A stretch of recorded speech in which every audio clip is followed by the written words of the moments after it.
توی روزهای اخیر پیشنهاد الهلال به مسی سرخط رسانه هاست، ولی اخبار جدیدی رو دریافت کردیم که باشگاه الهلال به طارمی یه مبلغ خیلی زیادی پول رو برای 3 سال پیشنهاد داده. توی این ویدیو میپردازیم به حواشی این پیشنهاد. به دنبال انتشار پیشنهاد باشگاه الهلال عربستان به مهدی طارمی مهاجم ایرانی باشگاه پورتو، این خبر از روز گذشته بازتاب خیلی گسترده‌ای توی ایران و پرتغال و البته عربستان داشته و حتی رسانه‌های کشورهای دیگه هم به اون ورود کردن.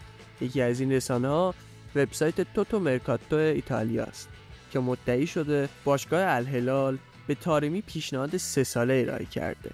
طارمی تا تابستون 2024 با باشگاه پورتو قرارداد داره و گفته میشه حق فسخ قرارداد این مهاجم 60 میلیون یوروه. از سوی دیگر بعضی از رسانه‌های پرتغالی مدعی شدن سرمربی پورتو مخالف جدایی طارمیه و برای فصل آینده هم روش حساب کرده.